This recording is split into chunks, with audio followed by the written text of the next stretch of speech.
Welcome to Nerds at Church, a podcast about nerdery and the Bible. I'm Pastor Kay, and I use pronouns like she and her. And I'm Pastor Emily, and my pronouns are they, them, theirs. And I am Russell, and my pronouns are he and him. In this episode, we'll discuss the third Sunday in Lent, which this year falls on March 7th. Check out the episode description for links to the Bible passages and other references we make in this episode.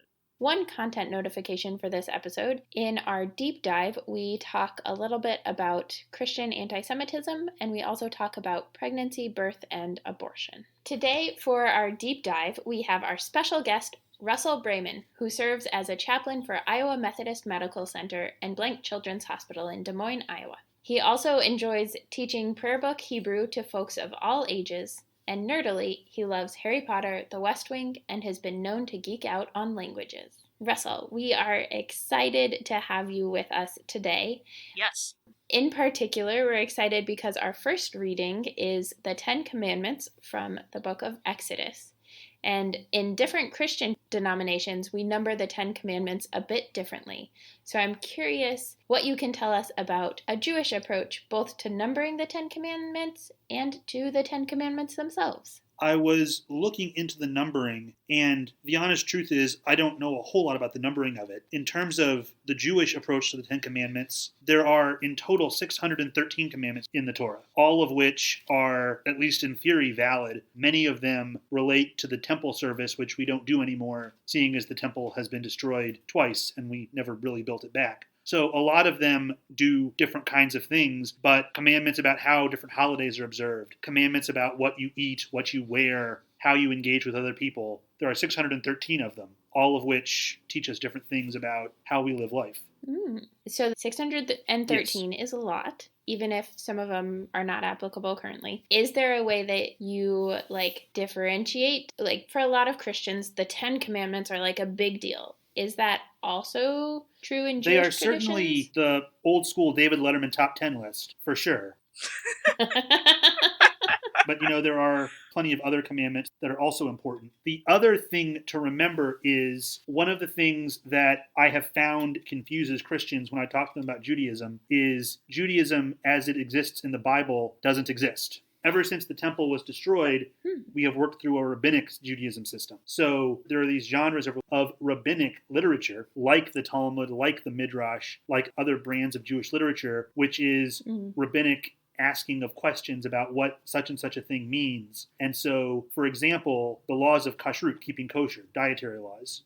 The Bible says, you shall not boil a calf in its mother's milk. The rabbis bounce around and says, you can't have a turkey sandwich with cheese on it. And so much of Jewish law today is rabbinic in origin. So what you see in those 613 commandments, some of them aren't effective because of the lack of a temple, and others have been expanded or contracted to, reflect how the rabbis viewed everything. Interesting. So, from what I understand, one of the differences between the many differences between the way the Jewish people teach the commandments and Christians do is that with the Jewish system, there's a sense of priorities to the system, when it's okay to break one commandment in order to keep another, which one is more important, and under what circumstances. And Christians really don't bother doing any of that. But for example, I understand that it's okay to break keeping the Sabbath in order to save a life. Not only acceptable, but mandatory. Right. And there's a variety of different options like that, but they get pretty well spelled out in the Talmud and the Midrash and so forth. Absolutely. Do you have any favorite examples? I'm trying to think off the top of my head now. The death penalty is a good example. The Bible gives us a death penalty for any number of possible offenses. The Talmudic rabbis have basically made it impossible to execute anybody Jewishly. There was an episode of The West Wing where they talked about this.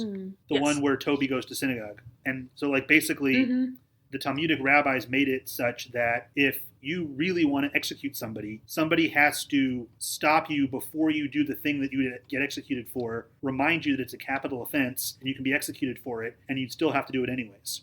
Absent even that warning, you cannot be executed for the crime. The rabbis were very uncomfortable with capital punishment and made it next to impossible to actually do it. But it exists as biblical law.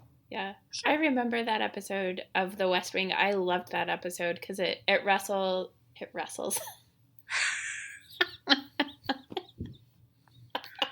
Oh, goodness. The giggling starts early. I I like was it. like, too unintentionally I think I perfect. have to leave that one in. Yeah. You don't really get a choice on that one, Emily. Sorry. Yeah, but it wrestles with the death penalty, with capital punishment, from so many different perspectives, right? We get it particularly as Toby goes to synagogue and hears the rabbi and has conversations, but also President Bartlett talks to his priest about it and has a conversation about it. And Joey, the deaf Quaker, weighs in at one point. yes. Yep. Yeah, Joey. I love Joey. She's like Yes. the best. Marley Matlin. Yes. Yeah. But my nerdy connection between the idea of understanding the priorities of different rules in order to understand, is there a situation where you need to break one in order to keep another? That reminds me of an episode of the original series of Star Trek, specifically the super weird Space Native Americans episode, also known as the Paradise Syndrome, in which Captain Kirk is temporarily stranded on a pre-warp society planet, and while he's there, a small child sort of almost drowns, and he saves the child's life with CPR, which technically speaking breaks the Prime Directive. The Prime Directive, for those who aren't Star Trek fans, is that you do not interfere in a pre-warp civilization when you are part of a civilization that has warp speed, that can do space travel. But he breaks it in order to save a child's life. He also breaks Prime Directive on a handful of other occasions in the series and the movies, and sometimes just because he seems to feel like it, but that's a separate topic. He's Kirk, he gets away with it, that's fine.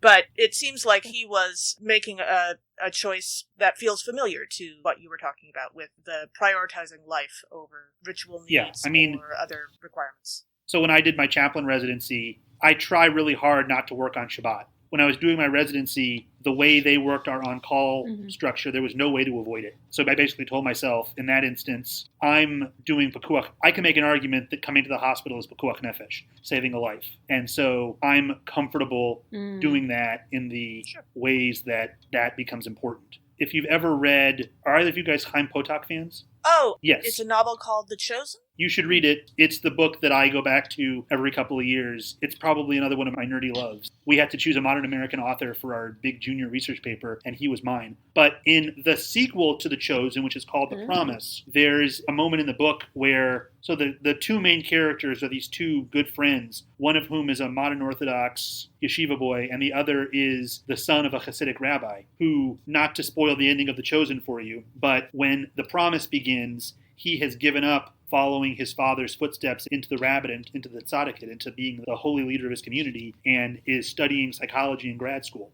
And he's working with a young boy who has some serious psychological issues, and a serious incident happens on Saturday. And so he gets called into the hospital to go deal with it. And, the phone rings on Saturday, which the phone in their house never rings on Saturday. And so his father tells him, you need to answer it. You need to go, pekuach nefesh. He does. He calls a cab. He goes to the hospital. He deals with the situation. And it was a no-brainer, an absolutely no-brainer. Yeah. I had, growing up / in seminary maybe, I had heard that the 10 Commandments, like the Jewish numbering system of the 10 Commandments, is that the first commandment is, I am the Lord your God who brought you up out of the land of Egypt, out of the land of slavery. And then it goes into the okay, that's what I was trying to ask earlier, because I love that. Like, most Christian numbering of the 10 Commandments starts with, I am the Lord your God, you shall have no other gods. We divide those two up. So what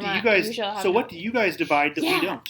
I love that. Well, some of us divide coveting. So we covet your neighbor's wife and covet your neighbor's stuff as separate things is one of the I like options. to think of it as coveting people versus coveting stuff. That's the Lutheran and Catholic version. Yep. And then the other Protestants version has you shall not keep idols as a separate one. As a separate one. Yeah. Okay. Once I learned that, I love the idea of the 10 Commandments beginning not with a requirement of people, but of a statement of liberation, right? A reminder of the way that God has been a liberating force for the what people. The most often repeated commandment out of the 613 is? I am the Lord your God. Also an excellent guess.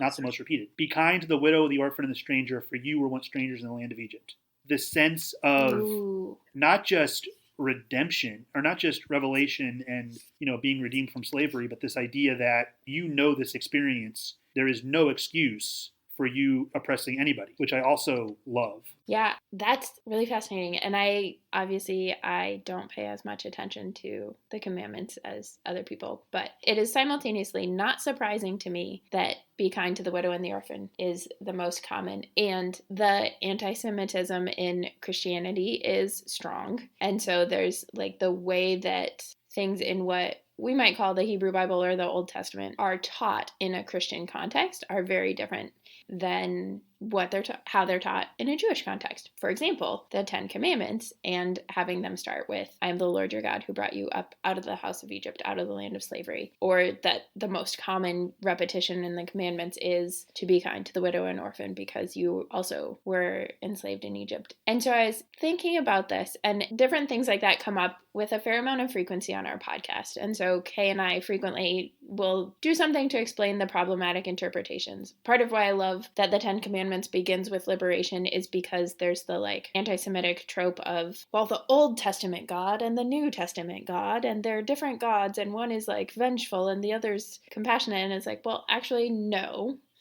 The God that we see in Hebrew scriptures is the God who keeps coming back to people and keeps liberating people. And if you want to read it that way, the God we see in the New Testament kills his son.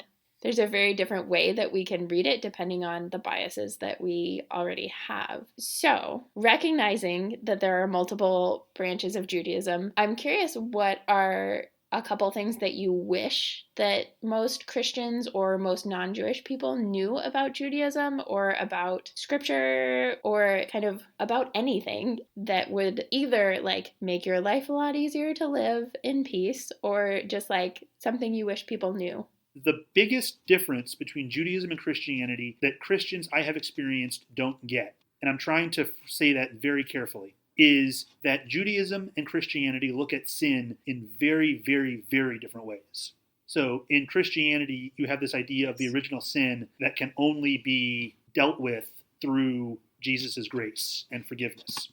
Everybody is born sinful. This personage of Jesus is required to save you from your sinful nature. Judaism looks at it in a completely different way. Judaism says we're all humans. We're all going to mess up. The word for sin in Hebrew is chet, which literally means like an arrow missing the mark.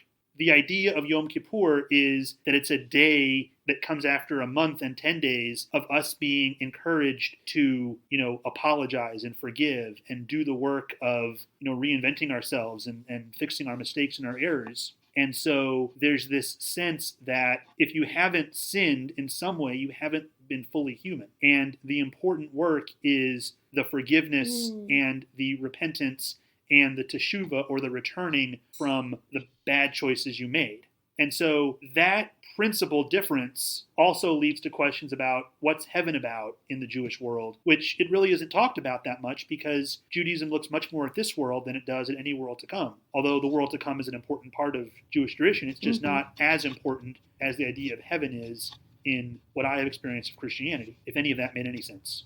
No, it totally did. It really did. What's fascinating is like as you're talking about the ways it is like Christianity has taken the Jewishness of Jesus and been like, nope, we're gonna make this other Jesus who's not Jewish, even though he was Jewish. And I think that's that last piece that you said about like the focus less on heaven and more on the present. In the Gospels, Jesus is, especially I think in Luke, which is not what we're talking about today, but Jesus is talking about the reign of God and the kingdom of heaven and those sorts of things as present realities now. And his focus is on the people who are alive and in the community in the present. Not like Jesus doesn't talk about like some future time where some weird heaven will exist and there will be pearly gates and all. Like that's all Christianity has made that. That's Christian fan fiction of the last 2,000 years. There's a lot of Christian fan fiction and not all of it is recognized as fan fiction.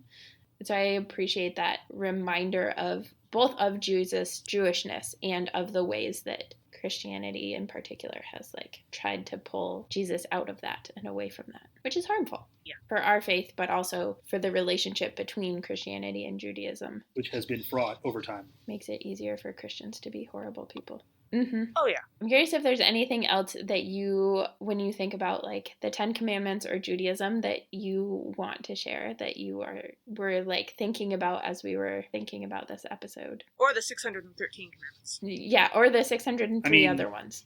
We got a lot of commandments. I think I'm debating whether or not I actually want to talk about this, and feel free to wave me off.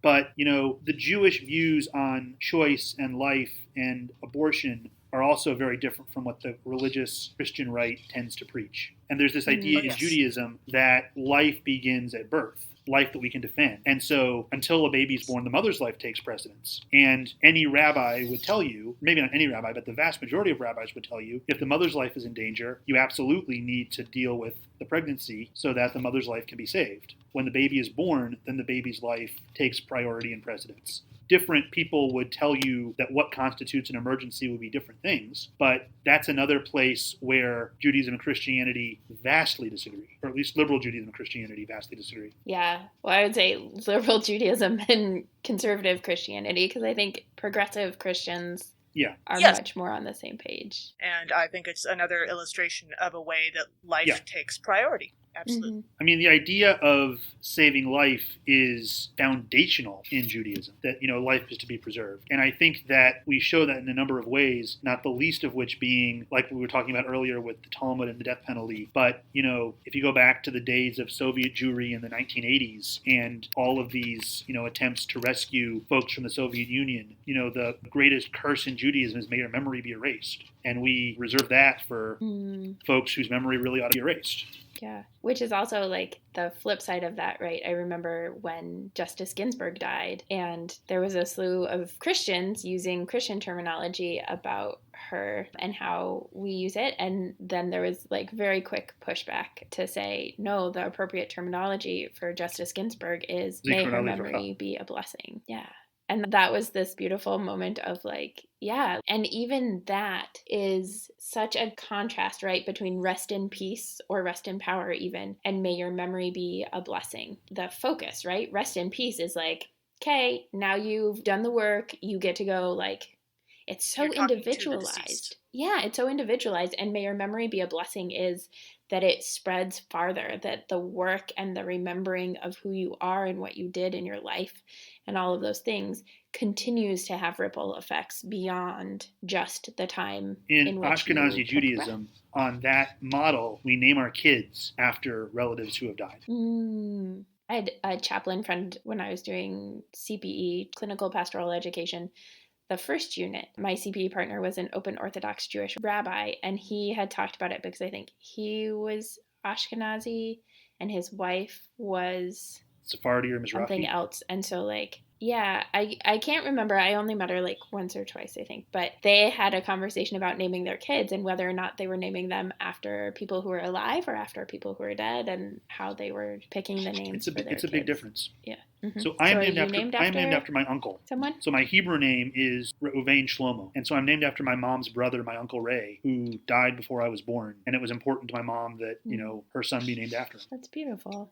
It's a beautiful way for you to then carry on the blessing. And I think it's important. My nephew is named after so both my sister and my grandfathers are his Hebrew name. So also, some very special men who, whose memory will live on. Not that either of them could ever be forgotten. Yeah. Our first reading for this episode is from Exodus chapter 20, verses 1 through 17.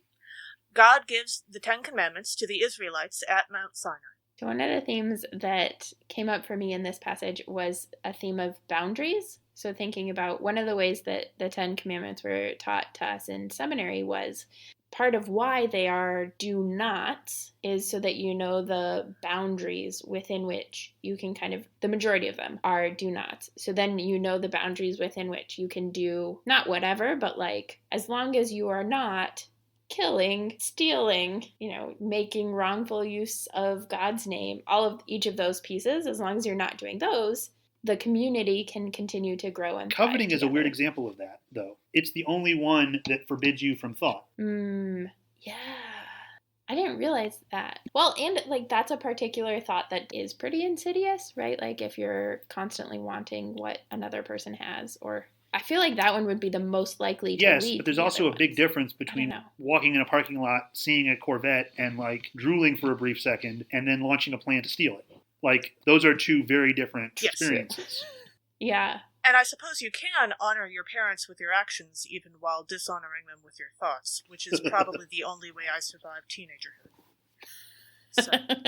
Also fair. Yeah, I was thinking about it, and I was thinking about, I just had never like thought about that, the difference between like the thoughts and actions. Martin Luther, for whom both K's in my Christian tradition is named, had this like whole thing on the 10 Commandments of like reinterpreting them in ways that make it like impossible to follow them. So it was like, thou shalt not kill, but if you even think mean thoughts about your neighbor, you're killing them. And which, you know, makes it impossible to not break the 10 Commandments. And I think that was part of his goal. But what I like about the commandments and what I like about that, like setting up those boundaries, particularly the ones that are like about action and choice, is that it creates space for community in a very, very different way from the boundaries that get set up in like the Divergent book series or the Hunger Games, where it's like, we're putting this giant fence around your community to keep you safe. And what it really is to keep you in and controlled. And I think that's another of those, like, how are we interpreting the commandments? How are we interpreting boundaries? Are we saying any boundary is bad? Because that's not, when there's no boundaries, then it's so easy to abuse power. But also when the boundaries are so firm and enforced from not within the community, it also does that where it's like harmful to people. These feel like the middle area where we're like deciding in relationship what it looks like. It's almost like creating a discipline plan in a classroom. You need a sense of rule and safety for people to be comfortable to jump out and grow. Or if you prefer Maslow's hierarchy of needs, you need safety before you can do anything else. Mm-hmm. But as we jump into the passage, in verse 7, we hear, you shall not make wrongful use of the name of the sovereign your God, for the sovereign will not acquit anyone who misuses their name. And that got me thinking about the tetragrammaton. I don't know what you all call it, I don't know if there is a different thing besides the proper name of God, but I was thinking about like the ways that we use God's name and like the many names that we have for God. And I think part of that, right, is in Jewish tradition, when writing God, it's like a G, a dash, and a D on like typing to avoid misusing God's name. Russell, the tetragrammaton. Is there another thing that you call it? Because I don't imagine you actually call it the tetragrammaton. That feels more like a Christians decided that's what it was called, but I could be wrong. I mean, I have heard it called the tetragrammaton. I don't know that we necessarily call it anything except to say that I don't know that anybody actually knows God's full and ineffable name anymore. I think it was lost when the Second Temple was destroyed because the Kohen Gadol, the high priest, would go into the Holy of Holies in the innermost sanctum of the temple and say God's full name on Yom Kippur every year as part of the ceremony. Like, they literally tie a rope to his feet so that if something should happen and God forbid he die in there, nobody else has to go in and defile the Holy of Holies. They can just kind of pull him out and deal with the situation. But I've always heard it called the tetragrammaton. Okay. I wasn't sure if it was one of those things that Christians... It probably is. That doesn't make it any less. That doesn't make it any less right or wrong. That's fair. Yeah. I really love like thinking about the different names of God, and particularly with like the combination of Hebrew letters that make up the tetragrammaton and the connections that people have made to like the becoming type verbs and the ways that God is becoming or active. But I also just really like the names of God, and that sometimes like God is Hashem. The name, like Hashem. Yeah. I love language, and I have a couple books, and one is kids' books about, I think they're actually mostly written by Jewish authors and illustrated by Jewish illustrators, for sure the authors, but it's like, where does God live? What is God's name? And it like has all of these different names for God, and then I think the ultimate one that they do is like one. God is one or something. When we reach verse 16, we hear, you shall not bear false witness against your neighbor. So I don't know about you guys, but I was a fairly serious and philosophical/religious-minded teen, and therefore got into a lot of conversations about under what circumstances is it okay to lie, and other, engrossing topics like that. And the thing is, of course, that this commandment isn't really about lying. It's not just lying. It's not about telling little white lies about whether or not that shirt looks good on your mom. Love you, Mom. But it's a bit more nuanced. It's more like don't commit perjury about your neighbor in a trial. And committing perjury takes lying up a level of seriousness, and lying about someone is, generally speaking, way more likely to cause trouble and suffering in a bunch of lives than lying to a single person. So all of those arguments you may or may not have had about whether or not it's okay to lie to an axe murderer about where the person they're looking for is, maybe not so much about this particular commandment. I think it goes back right to what Russell was saying about preserving life. Yes, exactly. That too. There is a classic example of someone committing perjury. Actually, I believe he not only committed perjury, but arranged for a few other cases of people committing perjury. In The Count of Monte Cristo, which is a favorite of mine because I think it was one of the first classic novels I managed to read in the original version rather than the kiddie version. And there is a guy who is after Edmund's girlfriend, and so he gets Edmund wrongfully convicted and sent to a terrible prison so that he can coerce her into marriage, and that doesn't end well. Not to spoil the ending, but... Doesn't end well for him, or doesn't end well for her? Actually, just doesn't really end well for pretty much anyone. Yeah, that whole thing, like, everybody was unhappy by the end of it. And depending on whether you're watching the movie, well, one of the many versions of the movie, or reading the book. Or the Wishbone. I think they made a Wishbone episode of this. Oh, yeah, I'm sure there was. But I was really disappointed when reading the book because I had seen the movie by then. And there was a movie that came out in the early 2000s. I don't remember exactly what year, but they did a really nice job of adapting it. And in the movie, Edmund and his girlfriend finally wind up together at the end, and it's a lovely, happy ending. In the book, the girlfriend is, too old to be interesting by that point, and therefore she winds up living alone, and he winds up wandering off with this young woman who has basically been a maid to him.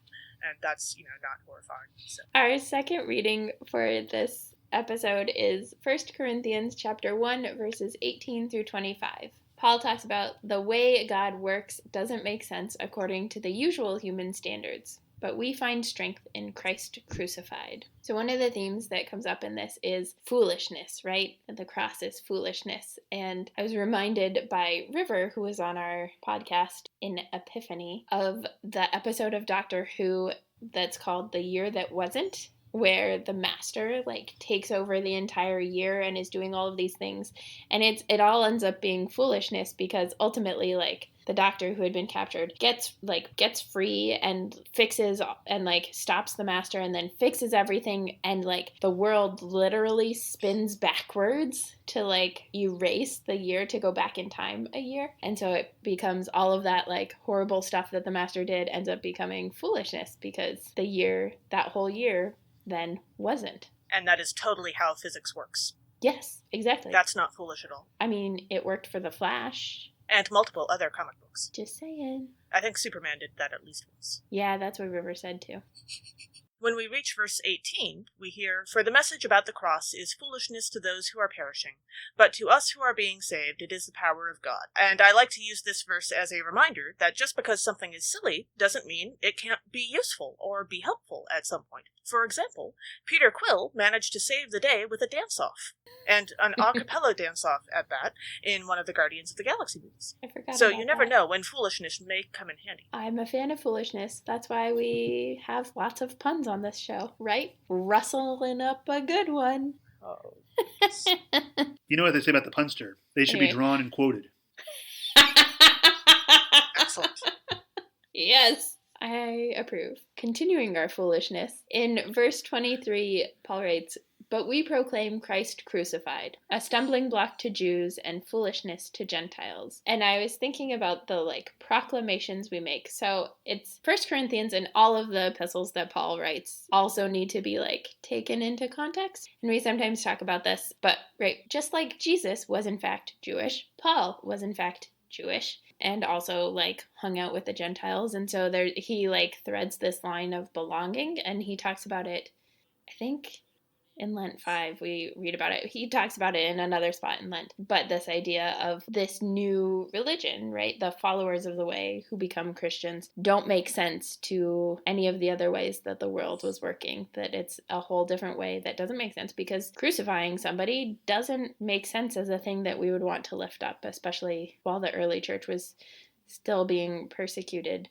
But it reminded me of Hagrid when he, at the end of book 7 of Harry Potter, when he proclaims Harry Potter as dead, that there's this sense that, I mean, Harry's not actually dead, but as they're coming out of the Forbidden Forest, he says that he's dead, and everybody is like struck, and there's the different ways that different people respond to it, right? There's disbelief, there's a commitment to keep fighting, there's triumph, but yeah, that was the proclamation that came to mind for. And coming out of the idea of foolishness, the Jewish holiday coming up in a couple of weeks from today, which will not be a couple of weeks from when this podcast comes out, I would imagine, is the holiday of Purim. Yeah. Yes. February 26th is Purim. Okay, so we would have sundown just the missed it 25th by like a week. Sundown the plus. 26th. So this holiday that will have just passed when this podcast comes out celebrates the story of the Book of Esther.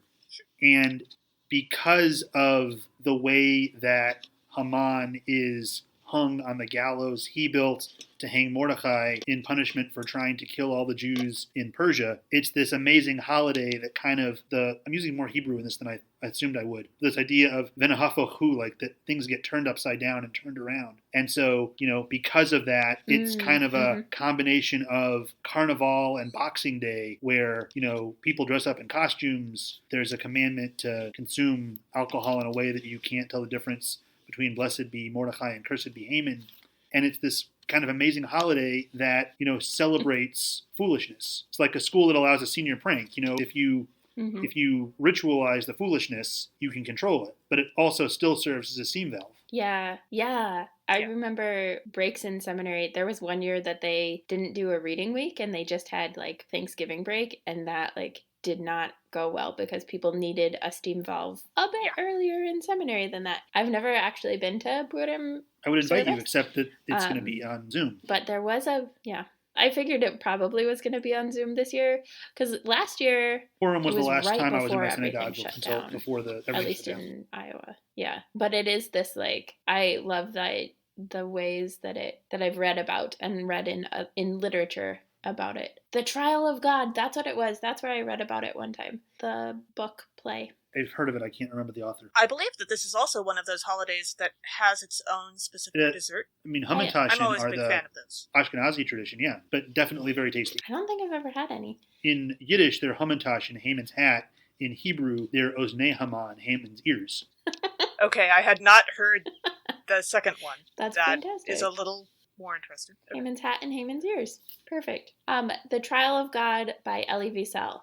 How would it not be by Elie Wiesel? I thought it was by him, but I wasn't sure. Yeah, but that has, within it, Purim is celebrated, and there's pogrom and a lot of, really difficult stuff, as you can imagine, because it's called The Trial of God, but it's a really good, I really appreciated the play. Our third reading for this episode is from John chapter 2, verses 13 through 22. At the start of his ministry in John, and upset that the merchants and money changers were turning the temple into a marketplace, Jesus flips their tables. So, one of the themes in this passage... Although, to be fair, this is also a theme in this podcast. We bring it up regularly. It's true, especially the connection that I make. So, one of the themes is economic exploitation, right? The idea, at least as I have been taught, is that the money changers and the merchants were kind of using the temple to make money. And there's a sense of people who are coming from afar for a sacrifice needed to have something that was unblemished. And the best way to do that was to just come to the temple and then buy the unblemished animal instead of trying to bring it with them and having the animal potentially break a leg or something on the journey. And that is a good thing, to provide animals for people, but it had evolved into a place where people were being exploited who were being charged a lot or changing money from the money of the Roman Empire, and so it was becoming more of economic exploitation versus a service for the community. So the most obvious example to me of economic exploitation is, in fact, the Hunger Games, where literally all of the districts are economically exploited for the sake of the capital's luxuriousness and excessiveness, to the point that people in the Capitol at the party after the first Hunger Games, at the end of the first Hunger Games book, people at the Capitol are eating all this food and then go puke so that they can eat more while there are people who are starving in the districts. And economic exploitation, bad. Actually, I'm pretty sure that they stole the partying until you puke and then partying more bit from the Roman Empire. That was definitely a thing that happened. I am not surprised. They did talk about panem at Circenses. It's also interesting, going back to the life conversation, they're literally killing children or having children kill themselves. Yep, and each other. And yeah. I've taught the Hunger Games in Jewish high schools, teaching Jewish values in the Hunger Games, or the lack thereof. Yeah, there's actually a book on the Hunger Games written by a bunch of young adult authors. It's not specifically connected to Judaism, but it's different takes on the Hunger Games. So each young adult author has like a chapter. And so one talks about hunger and poverty, one talks about like reality TV and like just the different. It's really interesting. There's a lot that you can do with the Hunger Games. The other book that comes to mind is The Giver. As a study. By Lois Lowry, in the sense that, I should have said this earlier, but going back to the bit where we were talking about control, that's the whole idea behind The Giver, is that, you control everything, and then when you give somebody more information, they suddenly have power. Because what's the kid's name? Jonas? When he starts training to be the new giver, suddenly he sees all the things he didn't see before and all the things that he would change. Which probably, I'm trying to think about the merchants and the money changers. I mean, on some level, the temple was a community center. It was the one place that everybody had to go to. So it almost makes sense that you would be selling things there because that's the nature of the beast. But it goes too far. Yeah. Where are the limits? Where are the boundaries within which you have the freedom? And I think that's true in a lot of faith communities today, where it's how do you find the balance of people need access to these resources and we can provide them. And we need money in order to sustain a community of faith and a building and all of those things. And are we taking advantage of people? When we reach verse 15, we read, making a whip of cords, he drove all of them out of the temple, both the sheep and the cattle, the he there being Jesus. And when I teach this story, I like to teach it, and it shows up in multiple Gospels, so this is not the only version of this story. Though this is the only version where it shows up at the beginning of Jesus' ministry. Yeah, which is pretty odd compared to the way it shows up elsewhere. And it doesn't get emphasized quite as much in this version of the story, but in other versions of the story, it's quite obvious that Jesus is full on losing his temper. And that's kind of not something that most people think about Jesus doing a lot. Yeah. This one though, like, feels really intentional. Like, he goes there and then makes a whip of cords. Like, that has to take that takes time. a while. Yeah, so he might have lost his temper, and then he thought about it for a while making the whip, and then he decided to go through with it. So that's a little different. But there's also the option of, depending on how you read it, it can also just sound like he completely lost his patience, which is totally not an option with this particular gospel reading because of making the whip, which would have taken a little while. And, like, how many people would have, like, seen him making the whip and, like, done double takes? And, like, what? I guess I would have figured that he would have wandered off where he wasn't being watched. But, of course, this is Jesus, so he always had a crowd following him, so that might have been different. I think this was, like, an intentional organizing action, where it's, like, what was he standing in front people, of the like, money just changers standing while there making the whip, raiding the whip? and, like, people were gathering around to see what was going to happen. What's he going to do now? Yeah, that's my theory. But since there's a whip in the story, my mind immediately went to Indiana Jones. And it occurs to me that, sure, Jesus probably could have gone in there all patient and meek and mild, you might say, and tried to talk the merchants into leaving. But A, that probably wouldn't have worked, and B, even if it had or hadn't worked, it would have taken forever and a day. This was faster.